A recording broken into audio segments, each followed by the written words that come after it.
مسجد میں نہ جائیں، اور اگر امام صاحب پوچھ لیں تو ہم ناراض ہو جاتے ہیں۔ امام صاحب پوچھ لیں بھائی فجر میں نہیں آئے کہاں تھے، تو ہم ناراض ہوتے ہیں، امام نے میری بے عزتی کر دی، 4 لوگوں کے بیچ رسوا کر دیا۔ امام صاحب اگر ایک ٹائم نہ رہیں تو ایسے لوگ جو جمعے کی جمعے جاتے ہیں وہ ہنگامہ مچا دیتے ہیں۔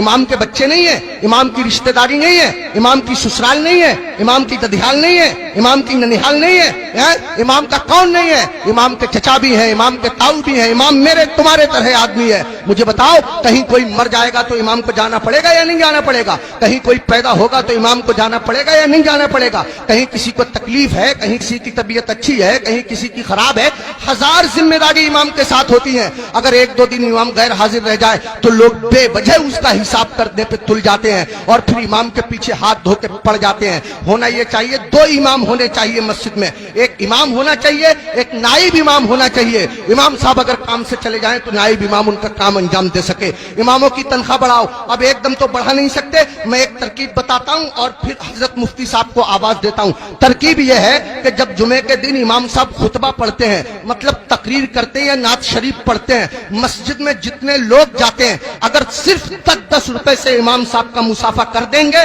تو قسم خدا کی آپ کے پاس سے 10 روپے جائیں گے، میری مسجد کے امام صاحب کے پاس ہزاروں روپے اکٹھے ہو جائیں گے۔ امام صاحب کے بچے کھائیں گے، ان کے دل سے دعا نکلے گی۔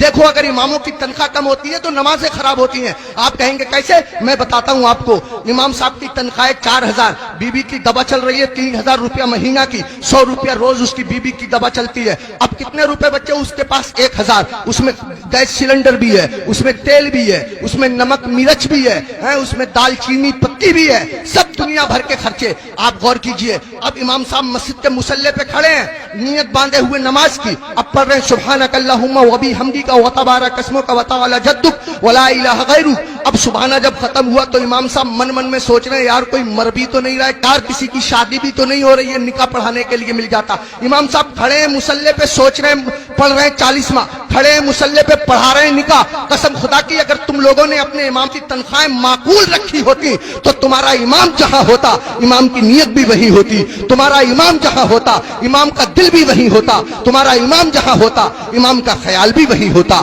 اماموں کی تنخواہیں بڑھاؤ، ملا کرو، ہر ہفتے معمول بنا لو۔ جب تم کماتے ہو ہزاروں کماتے ہو، معمول بنا لو یا 500 روپے دوں گا، مہینے میں تم کو تنخواہ ملے 10,000، مہینے میں تم کو تنخواہ ملے 15,000، 8,000، 8,000 میں سے 100 روپے چپکے سے جاؤ امام صاحب سے مسافہ کر کے آ جاؤ۔ اگر بستی میں 100 گھر ہیں، سب کے سب 100 روپے سے مسافہ کریں گے، حساب جوڑ آپ لینا روپے کتنے ہو جائیں گے، امام صاحب کا کام ہو جائے گا۔ میں کہنا یہ چاہتا ہوں اتنا بڑا امام، کبھی تم نے سوچا تم لوگ اپنے بستر پہ سوتے رہتے ہو فجر کی نماز کے وقت، تمہارا امام تمہاری بستی کی مسجد کے مصلی پہ بیٹھ کے تمہارے لیے دعا کر رہا ہوتا ہے، یا اللہ میری بستی پہ کرم فرما، یا اللہ اس بستی پہ رحم فرما، لوگوں کے کاروبار میں برکت عطا فرما، عزت کی حفاظت فرما، دولت کی حفاظت فرما، آبرو کی حفاظت فرما، اور تم اسی امام کے پیچھے پڑے رہتے ہو جو تمہارے لیے دعائیں کرتا رہتا ہے۔ ایک آدمی پڑا رہتا تھا بہت امام کے پیچھے، ایک دن پکڑ لیا امام صاحب نے، ابے فجر کی نماز پڑھی ہے؟ بولا بالکل پڑھی ہے۔ امام صاحب بولے کیا رکعتیں پڑھی ہیں؟ بولا 10۔ کا فجر میں 10 ہو گئے رے؟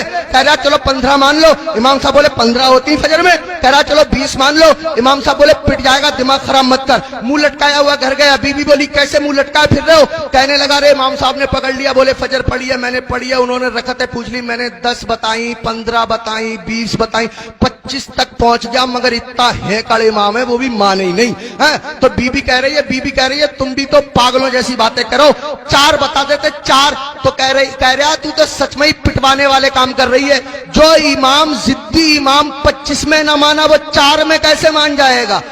25 میں مانا نہیں 4 میں مان جائے گا، پٹوانے والے کام کر رہی ہے۔ اماموں کے قریب آؤ، اماموں کا خیال رکھو، جب کھانا کھانے بیٹھا کرو امام کو فون کر لیا کرو، حضرت کھانا کھایا نہیں کھایا، آیا نہیں آیا، اگر آیا تو کیا آیا، اگر تمہارے گھر کوئی اچھی چیز بنا کرے امام کو پہنچا دیا کرو، امام کا خیال رکھا کرو۔ بال کاٹنے کی دکان ہے، امام سے بال ترشوانے کے پیسے مت لیا کرو۔ کپڑے سلنے کی دکان ہے، امام کے کپڑے فری سل دیا کرو۔